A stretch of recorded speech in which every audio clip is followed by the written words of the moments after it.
భూమి హక్కుల చిక్కులు గుర్తించడానికి, వాటి పరిష్కారాలకు చేయాల్సిన ప్రయత్నాలను తెలుసుకోవడానికి భూమి కలిగిన ప్రతి ఒక్కరూ చేసుకోగలిగే ఒక ముఖ్యమైన పరీక్ష భూమి హక్కుల పరీక్ష. వ్యవసాయ భూమైనా, ఇంటి స్థలమైనా భూమి హక్కులకు సంబంధించి అనేక చిక్కులుంటాయి. ఆ చిక్కుముడులు విప్పాలంటే భూమి హక్కుల పరీక్షలు తప్పనిసరి అంటున్నారు నిపుణులు. భూమి హక్కుల పరీక్షల్లోనూ 3 పద్ధతులున్నాయి. అందులో ఒకటి, నయా పైసా ఖర్చు లేకుండా ఫోన్కు ఇంటర్నెట్ కనెక్షన్ ఉంటే చాలు ఇంటి పట్టునే భూమి హక్కుల పరీక్షను సులువుగా చేసుకోవచ్చు. అది ఎలాగో నిపుణులు సునీల్ కుమార్ గారి మాటల్లోనే విందాం. నేలతల్లి వీక్షకులకి నమస్కారం. ఈ రోజున మనం భూములు ఎంత విలువైనయో అంత విలువైన భూముల్ని కాపాడుకోగలిగే ఒక విలువైన పరీక్ష గురించి మాట్లాడదాం. అదే భూమి హక్కుల పరీక్ష. భూములున్న వాళ్ళందరూ చేసుకోవాల్సిన పరీక్షే భూమి హక్కుల పరీక్ష. ఇందులో కూడా 3 రకాలు ఉంటాయి. ఇప్పుడు ఆ 3 రకాల గురించి మాట్లాడదాం. భూమి హక్కుల పరీక్ష మన ఇంట్లో మన చేతిలో స్మార్ట్ ఫోన్ ఉంటేనో, మన ముందు కంప్యూటర్ ఉంటేనో చేసుకోగలిగే పరీక్ష ఒకటి ఉంటుంది. నయా పైసా ఖర్చు కాదు, ఫోన్కి ఇంటర్నెట్ కనెక్షన్ ఉంటే చాలు భూమి హక్కుల పరీక్ష అయిపోతుంది. రెండోది, ల్యాబ్కి వెళ్ళిపోయి చేసుకోవాలి. అంటే భూముల మీద కొద్దో గొప్ప అవగాహన ఉన్న వాళ్ళ దగ్గరికి, వాళ్ళు లాయరే కానవసరమైన పని లేదు. ఆ ఊళ్ళో భూముల గురించి తెలిసిన వాళ్ళు కావచ్చు, ఓ పారాలీగల్ కావచ్చు, ఓ రెవెన్యూ ఆయన కావచ్చు, ఒక రిటైర్డ్ పర్సన్ కావచ్చు, కొంత భూముల మీద అవగాహన ఉన్న వ్యక్తుల దగ్గరికి వెళ్ళి చేసుకునే పరీక్ష, దాన్నే మనం ల్యాబ్ పరీక్ష అన్నాం. ల్యాబ్కి పోయి చేసుకోవాల్సింది. ఇక మూడోది, డాక్టరే చేయాల్సిన పరీక్ష. అంటే లాయరు ఎవరైతే భూమి హక్కుల మీద అవగాహన కలిగి ఉండే న్యాయవాదులు ఎవరైతే ఉంటారో వారి దగ్గరికి వెళ్తే టైటిల్ వెరిఫికేషన్ అని, లేదా టైటిల్ డ్యూ డెలిజెన్స్ అని ఒక పరీక్ష చేస్తాడు. ఇది పెద్ద పరీక్ష అన్నట్టు. ఈ పెద్ద పరీక్ష డాక్టరే చేయాలి, కాంపౌండరో ల్యాబ్ టెక్నీషియనో చేస్తే కుదరదు. ఈ రోజున మనం ఈ 3 పరీక్షల గురించి మాట్లాడుకుందాం. కనీసం మొట్టమొదటి పరీక్ష ఏదైతే ఉంటుందో ఇంటి దగ్గర కూర్చొని చేసుకోగలిగితే అందరూ చేయగలిగే పరీక్ష.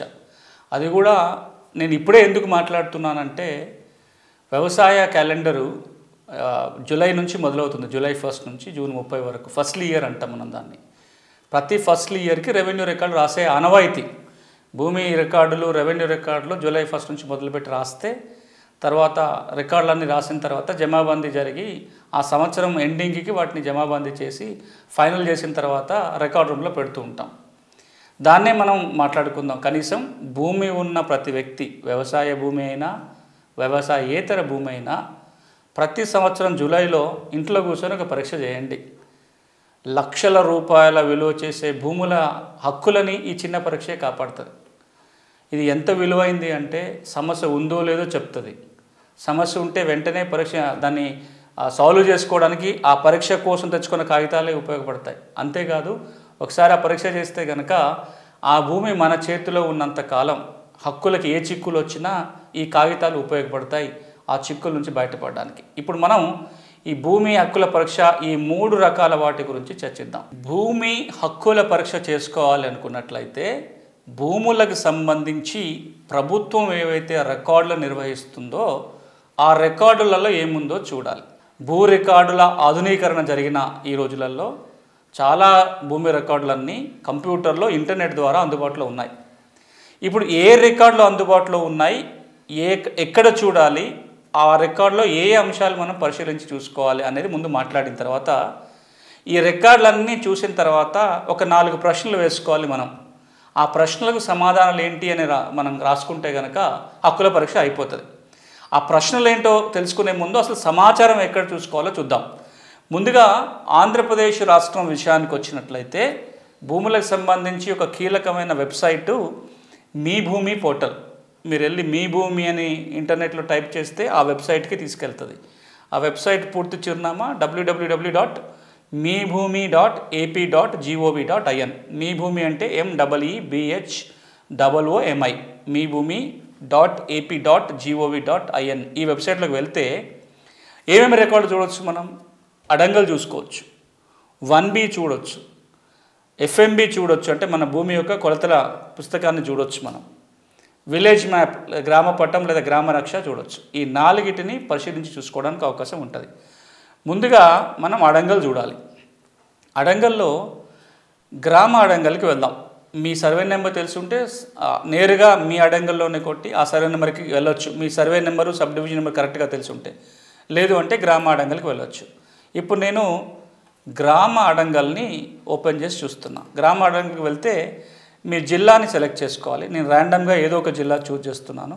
మీ మండలాన్ని ఎంపిక చేసుకోవాలి, మీ గ్రామాన్ని ఎంపిక చేసుకోవాలి. తర్వాత ఇక్కడ ఇచ్చిన కోడ్ నెంబర్ ఏదైతే ఉంటుందో దాన్ని మనం టైప్ చేయాలి. జనరేట్ అడంగల్ అనే బటన్ నొక్కాలి. ఈ జనరేట్ అడంగల్ అనే బటన్ నొక్కితే ఆ గ్రామం యొక్క మొత్తం అడంగల్ ఇట్లా ఓపెన్ అవుతుంది. అడంగల్లో సర్వే నంబర్ వారీగా భూమి వివరాలు ఉంటాయి. మన సర్వే నెంబర్ ఏదో తెలిస్తే ఆ సర్వే నెంబర్ యొక్క వివరాలు తెలుసుకోవడానికి అవకాశం ఉంటుంది. ఉదాహరణకి నాది సర్వే నంబర్ 6/6.